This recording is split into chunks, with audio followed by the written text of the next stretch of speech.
مجھے کوئی تکلیف نہیں ہے، اللہ فرمائے گا فرشتوں سے یہ نماز اس کے منہ پہ مارو۔ مجھے رکعت نہیں چاہیے، مجھے اطاعت چاہیے، رکعت نہیں، مجھے اطاعت چاہیے، میرے حکم کی اطاعت کریں۔ جہاں 2 رکعت ہے وہاں 2 پڑھو، جہاں 4 رکعت ہے وہاں 4 پڑھو۔ علی ابن ابی طالب اللہ کے حکم کے مکمل تابع تھے۔ جہاں عبادت کا حکم ہوتا تھا ساری رات عبادت کرتے تھے، جہاں سونے کا حکم ہوتا تھا ساری رات سو جاتے تھے۔ کیوں؟ کہ خدا کی رضا یہ عبادت ہے۔ خدا جس کام میں رضا چاہتا ہے، جس کام کو پسند کرتا ہے، سب سے زیادہ عبادت ائمہ اطہار علیہ الصلوۃ والسلام نے۔ امام نے فرمایا تم معرفت حاصل کرو، فقہ حاصل کی، علم حاصل کیا، حدیث پڑھی، اور امام علیہ السلام کی خدمت میں آیا۔ امام علیہ السلام مطمئن ہوئے اور اتنا عارف بنا کہ لوگوں کو تبلیغ شروع کر دی، بعض لوگوں کو ہدایت شروع کر دی، رہنمائی شروع کر دی۔ ایک شخص موت کی تمنا کر رہا تھا تو کہا دیکھو یہ موت کی تمنا کر رہے ہو، سوچ سمجھ کے کر رہے ہو یا بغیر سوچے گے؟ کہا موت کی تمنا اس وقت کرو جب موت کی تیاری کر لو۔ کیا تیاری کر لی ہے؟ وہ مرحلہ کل بھی میں نے عرض کیا تھا، ائمہ اطہار نے جس قدر عبادت کی ہے، امام موسیٰ کاظم علیہ السلام کو تاریک زندانوں میں ڈالا گیا، امام نے ہر زندان کو عبادت گاہ بنا دیا، ہر زندان کو عبادت گاہ بنا دیا۔ ساری رات اللہ کی عبادت کرنا، فجر صادق تک، فجر صادق کے بعد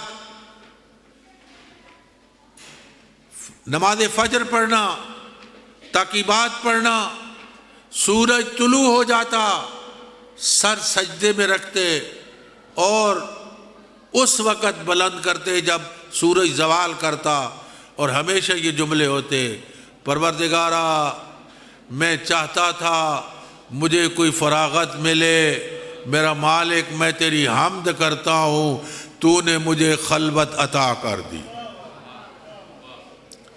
تو نے مجھے وہ مقام عطا کر دیا جہاں میں جی بھر کے تیری عبادت کروں۔ مختلف حربے استعمال کیے گئے امام علیہ السلام کو شہید کرنے کے، کوئی نہ کوئی حربہ ہمیں مل جائے۔ ہارون نے ایک کنیز کو بھیجا امام علیہ السلام کے پاس، امام عبادت میں مصروف ہے، ساتھ ایک جاسوس بھی بھیجا، امام عبادت خدا میں مصروف تھے۔ وہ کنیز آئی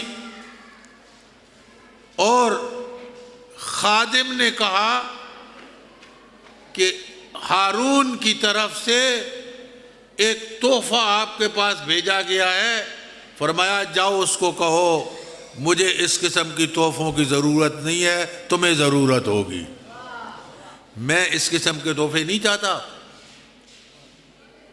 خاتون سے کہا گیا، امام عبادت میں مصروف ہیں، نماز پڑھتے ہیں، سلام پڑھتے ہیں، پھر عبادت شروع کر دیتے ہیں۔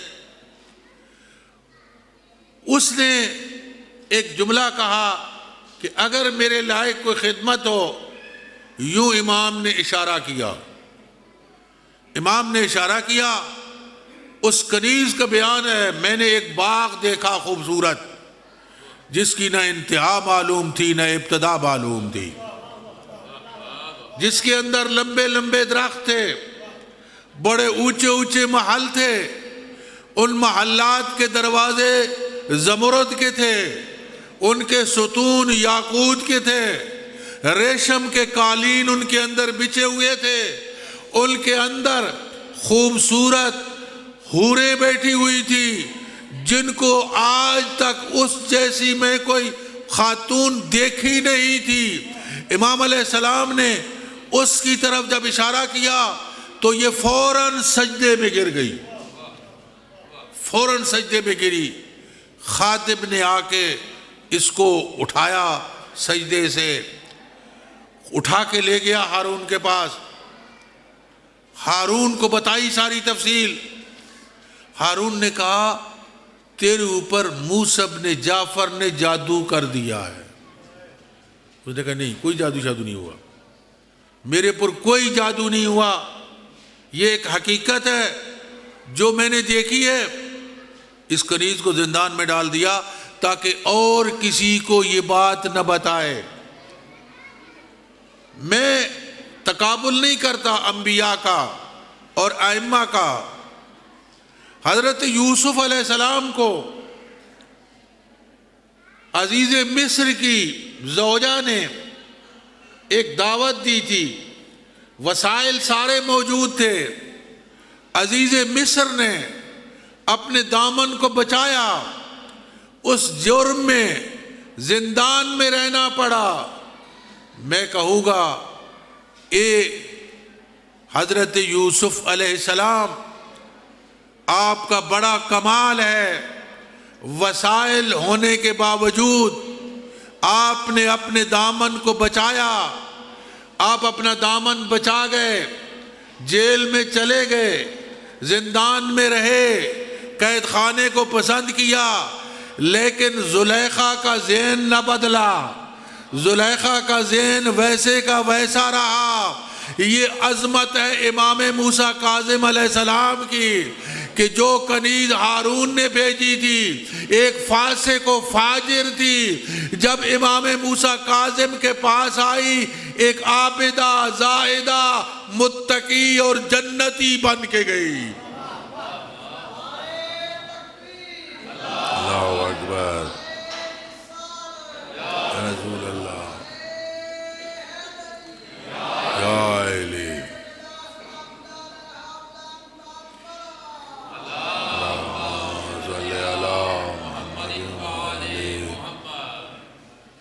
یہ امام علیہ السلام کا۔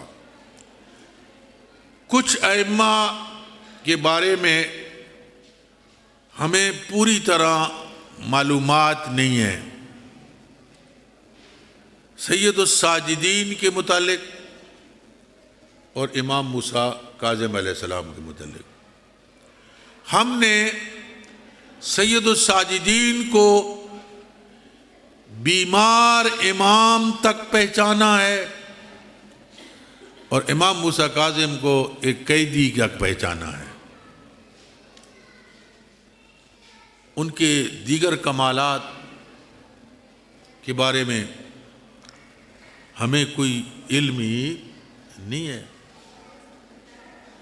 دونوں امام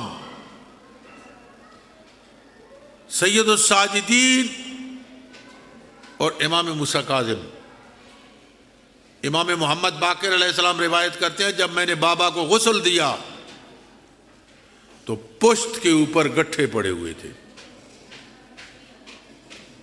رات کو سامان اٹھا کے لوگوں کے، غریبوں کے گھروں میں پہنچانا۔ امام موسیٰ کاظم علیہ السلام کے بارے میں مشہور ہے کہ کوئی ایسا غریب،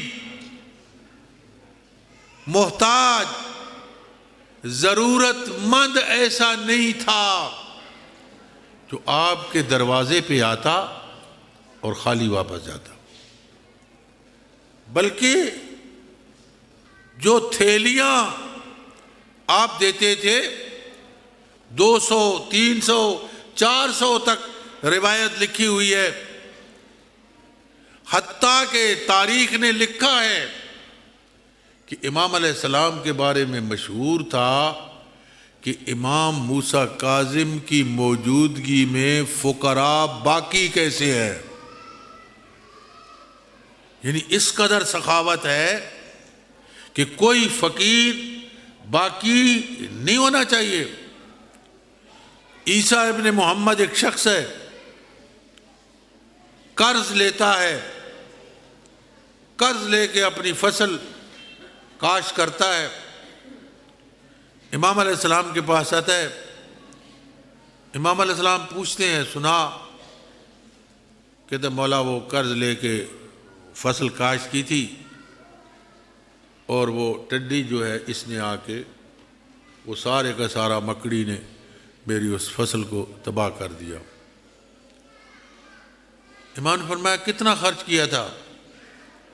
کہا 120 دینار۔ فرمایا یہ 150 دینار لے لو، میری طرف سے لے لو اور اپنی اس ضرورت کو پورا کرو۔ 100 تو نے خرچ کیا ہے اور جو تو نے ملازم رکھے ہوئے ہیں یہ زائد میں ان کی تنخواہ کے طور پہ دے رہا ہوں کہ تو نے ان کو تنخواہ بھی تو دینی ہے۔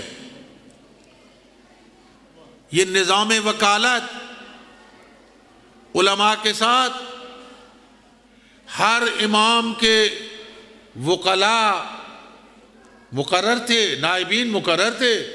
حضرت حجت نے بھی واضح طور پہ فرمایا کہ اما الحوادث الواقعہ فارجعوا فیہا الی رواة احادیثنا، ہمارے غیبت کے دور میں اپنی مشکلات میں ہمارے حدیث کے راویوں کی طرف رجوع کرو۔ انہم حجت اللہ علیکم، وہ تمہارے اوپر حجت ہے، وَأَنَا حُجَّةُ اللَّهِ عَلَيْهِمْ، میں ان کے اوپر حجت ہوں۔ الرَّادُ عَلَيْهِمْ كَالرَّادِ عَلَيْنَا، جس نے ان کے حکم کو ٹھکرایا اس نے میرے حکم کو ٹھکرایا۔ یہ امام علیہ السلام کا فرمان ہے۔ فَلِلْعَوَامِ أَن يُقَلِّدُوهُ، عوام کی ذمہ داری ہے کہ وہ ان کی تقلید کریں، ان کے نقش قدم پہ چلیں۔ امام نے بھی اپنے زندان میں ہونے کے باوجود اپنے وکلاء مقرر کیے جو اموال واجبہ وصول کرتے اور لوگ مسائل لکھ کے بھیجتے، امام جن مسائل کا جواب دیتے۔ خود لکھا ہے حکومت نے بھی کوشش کی کہ کسی نہ کسی طریقے سے انہیں گرفت میں لیا جائے۔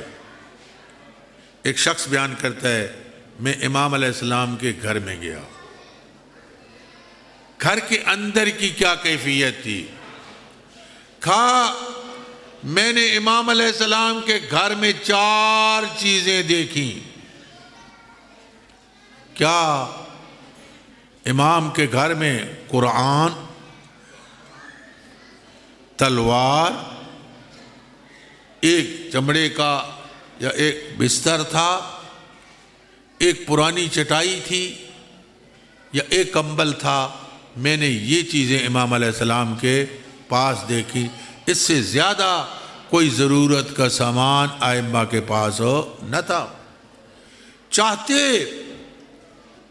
تو سارا ہر شے اپنے گھر میں جمع کر سکتے تھے۔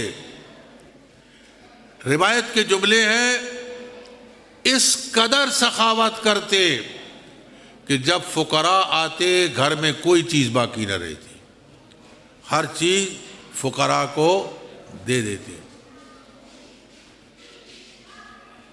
دن کو روزہ، رات کو اللہ کی عبادت، اور ظالموں نے پابندی کیا لگائی ہوئی ہے کہ دن کو فقط 2 ٹائم پہ دروازہ کھولے، ایک وضو کے لیے، ایک جب وہ کھانا دینے کے لیے آئے تو امام سے اس وقت امام کا دروازہ کھولا جائے۔ اس قدر سجدے کیے کہ لقب ہی حلیف السجدۃ الطویلہ، لمبے سجدے کرنے والا۔ اس قدر لمبے سجدے کسی نے نہ کیے۔ سب سے پہلی گرفتاری مدینے سے ہوئی جب نانا کے روضے پہ اپنے نانا کے سرانے نماز پڑھ رہے تھے۔ ان ظالموں نے امام کو نماز بھی نہ پڑھنے دی، نماز بھی مکمل نہ کرنے دی۔ اس وقت نانا کو خطاب کر کے کہا، یا رسول اللہ ان الیک اشکو، اللہ کے رسول میں تیرے پاس شکایت کرتا ہوں، ان لوگوں نے مجھے نماز کے لیے بھی موقع نہ دیا۔ مدینے میں خبر پھیلی، پورے مدینے میں غم و حزن، لوگ خوف زدہ، دو قافلے بنائے گئے، ایک بصرہ کی طرف ایک بغداد کی طرف روانہ کیا گیا تاکہ لوگوں کو پتہ نہ چلے کہ امام کو کس طرف لے جایا جا رہا ہے۔ بصرہ میں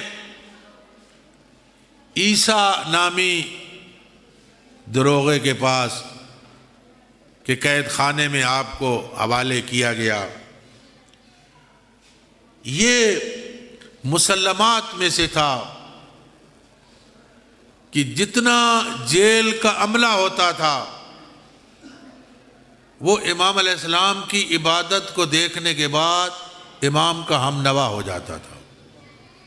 سخت قسم کے، متعصب قسم کے دروغے امام کے حامی ہو جاتے تھے۔ ہارون نے لکھا عیسیٰ کو، امام کو کسی نہ کسی طریقے پہ شہید کر دیا جائے۔ عیسیٰ نے علماء کو بلایا، بتائیں۔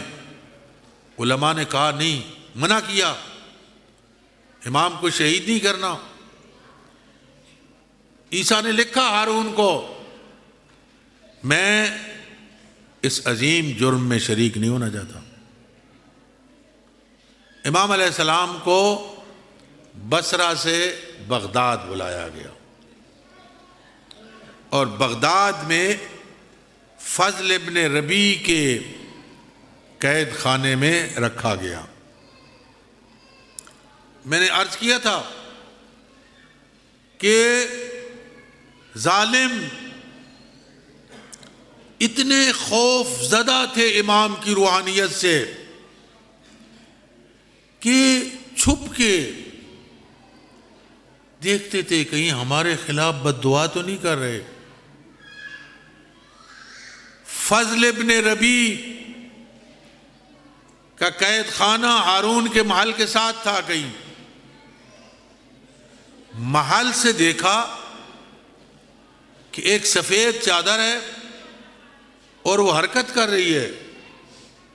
فضل ابن ربیع سے پوچھا یہ چادر کیا ہے؟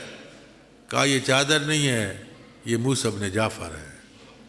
آپ اندازہ کر لیں کہ کس قدر جیل آپ کا گوشت اور کتنا کھا چکی تھی اور آپ کتنے کمزور ہو چکے تھے کہ چادر کے نیچے نہیں پتہ چلتا تھا کہ کوئی انسان ہے یا ایک چادر ہے۔ فضل ابن ربیع نے کہا یہ چادر نہیں، یہ موسیٰ بن جعفر ہے، اور یہ فجر صادق کے بعد سجدے میں جاتے ہیں اور زوال تک سجدے میں رہتے ہیں۔ کہا مجھے پتہ ہے بنی ہاشم اسی طرح کے عبادت گزار ہیں۔ تو کہا پھر آپ رہا کیوں نہیں کر دیتے؟ فرمایا نہیں، میں رہا نہیں کروں گا۔ فضل کو کہا، فضل ابن ربیع کو، امام کو شہید کرو۔ فضل امام کے کردار سے متاثر تھا، کہا یہ مجھ سے نہیں ہو سکتا، میں امام کو شہید نہیں کروں گا۔ عزادارو، اپنے سخت قسم کے جلاد سندھی بن شاہق ملعون کے قید خانے میں امام کو قید کیا گیا اور اس کی ڈیوٹی لگائی گئی کہ تو نے امام کو شہید کرنا ہے۔ یہ دشمن اہل بیت تو پہلے سے تھا۔ اس نے کھجوروں کے ذریعہ 2 روایتیں ہیں، علماء نے 2 روایتیں لکھی ہیں۔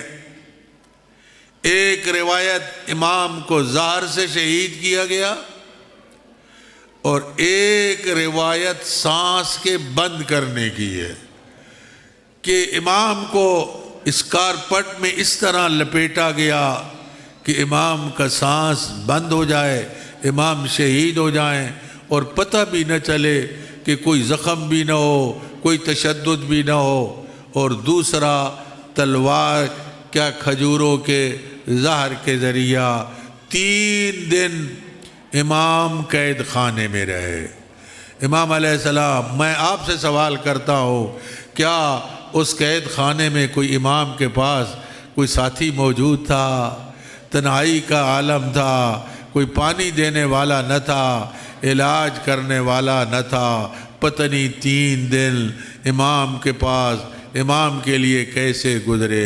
بس دوستو 2-3 جملے سن لو، اس کے بعد یہاں ماتمداری ہونی ہے۔ 4 جنازے عالم غربت میں اٹھے، پیغمبر کی اولاد کے 4 جنازے عالم غربت میں اٹھے۔ سب سے پہلے پیغمبر کے بعد پیغمبر کی بیٹی کا جنازہ رات کی تاریکی میں اٹھا۔ خود وصیت کی، یا علی مجھے رات کی تاریکی میں دفن کرنا، میرے جنازے کی کسی کو اطلاع نہ دینا، یا علی ان لوگوں کو میرے جنازے میں نہ آنے دینا جنہوں نے میرے اوپر ظلم کیا ہے، یا علی مجھے دفن کرنے کے بعد میری قبر کے نشان مٹا دینا، یا علی میرے قبر کے نشانات بھی باقی نہ رہیں، نشان مٹا دینا۔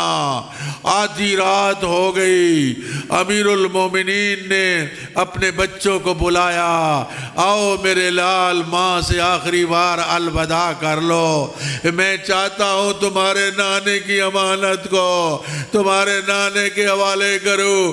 علامہ مجلسی نے لکھا ہے کہ میت کی کیا حالت ہے، انت و حنت و مدت یدیا، بندے کفن ٹوٹے، سیدہ نے ہاتھ بڑھا کے کہا آؤ میرے یتیم مجھ سے الوداع ہو لو۔ بچے ماں سے لپٹ گئے، بچے نے رونا شروع کیا۔ عزادار و عاطف غیبی کی آواز آئی، یا علی ان بچوں کو جدا کرو، اگر بچوں کو جدا نہ کیا گیا زمین پہ زلزلہ آ جائے گا، عالم مالا میں کوہرام بپا ہے۔ علی جیسا شفیق باپ آگے بڑھا، بڑے پیار سے امام حسن کو جدا کیا، امام حسین کو جدا کیا، جناب زینب و کلثوم کو جدا کیا۔ میں کہوں گا مولا آپ شہید ہیں، شہید زندہ ہوتے ہیں، مولا آپ کربلا میں کیوں نہ آئے؟ اور جب سکینہ بابا کے ساتھ لپٹی ہوئی تھی اور شمر تازیانہ لے کے آیا، اس نے کہا حسین بچی کو تم جدا کرو گے یا میں؟ اس ظالم نے وہ ظلم کیا کہ معصومہ بابا کو چھوڑ کے خیموں کی طرف دوڑی۔ دوسرا جنازہ جو عالم غربت میں اٹھا، کوئی جتنا غریب ہو، آپ سے میں سوال کرتا ہوں، بزرگ بھی بیٹھے ہیں، کبھی کسی کا جنازہ قبرستان سے واپس آیا ہے؟ ایک پیغمبر کے نواسے کا جنازہ ہے، حسن مجتبیٰ کا جنازہ جو عالم غربت میں واپس آیا۔ اگر یوں خالی آیا ہوتا تو شاید قابل برداشت تھا، جب گیا تھا کفن سفید تھا، جب واپس آیا کفن رنگین ہو چکا تھا۔ تیسرا جنازہ جو عالم غربت میں اٹھا، وہ جنازہ اٹھ ہی نہیں سکا۔ وہ جنازہ، ہر جنازہ اٹھا، ہر امام کا غربت میں صحیح جنازہ اٹھا۔ میں کہوں گا، میں عرض کروں گا کہ جب یہ جنازے کی خبر امام کی شہادت کی خبر شیعوں کو ہوئی تو ہزاروں کے حساب سے شیعہ تشیع جنازہ کے لیے آئے۔ میں کہوں گا مولا آپ کا جنازہ اٹھانے والا کوئی نہ تھا، عام جنازہ آپ کا اٹھانے والا کوئی نہ تھا، 4 مزدور منگوائے گئے آپ کے امام کے جنازے کو اٹھانے کے لیے، اور جنہیں کہا گیا کہ کہو رافضیوں کا امام دنیا سے رخصت ہو گیا۔ امام کا جنازہ اٹھا، پلے بغداد پہ گیا، نہ کوئی گریہ کرنے والا تھا، نہ کوئی نوحہ پڑھنے والا تھا۔ علامہ کمپانی کہتے ہیں ہاں پاؤں میں جو زنجیر تھے وہ نوحہ پڑھ رہے تھے، امام نے جو زہر کا اثر تھا اس سے سسکیاں تھی۔ میں کہوں گا مولا آپ کا جنازہ مزدور اٹھا کے آئے نا، اٹھا تو صحیح جنازہ، لیکن آئے اپنے جد امجد کا جنازہ دے کے۔ کربلا ہے 3 روز ہو گئے اور مظلوم کربلا کا جنازہ پڑا ہوا ہے اور جنازہ اٹھانے والا کوئی نہیں۔ بنی اسد کی سات بنی اسد کی بستیاں تھی، جنازے چھوڑے گئے تھے۔ کیوں؟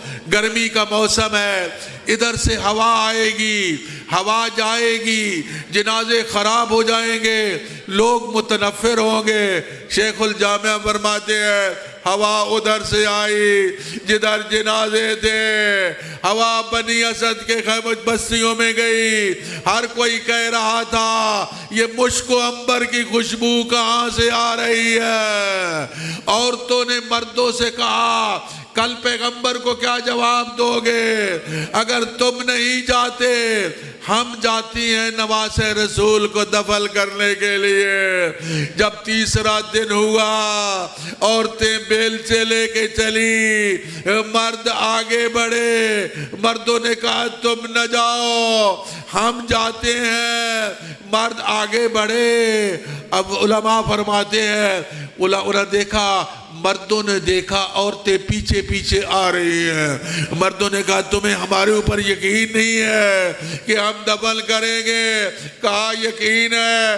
کہا پھر کیوں جا رہی ہو؟ کہا ہم نے سنا ہے حسین کے ساتھ زینب بھی آئی ہوئی تھی اور تم حسین کو دفن کرو گے، ہم قبر پہ بیٹھ کے زینب کی سنت ادا کرے گی۔ عزادارو جب ادھر سے اعلان ہوا رافضیوں کے امام کا جنازہ آ رہا ہے، سلیمان ابن جعفر جو شیعہ تھا، ہارون کا چچا تھا، اس نے آواز سنی، پاؤں سے جوتی نکل گئی، امامہ خاک پہ پھینکا اور اپنے بچوں کو کہا چلو امام کے جنازے کے پاس آئے۔ امام کا جنازہ اٹھایا، امام کا جنازہ اٹھایا اور اس مقام پہ لے گئے جہاں قریش کے قبرستان میں امام کو دفن کیا جانا تھا۔ ہزاروں کا اجتماع تھا، لوگ نوحہ پڑھ رہے تھے۔ میں کہوں گا مولا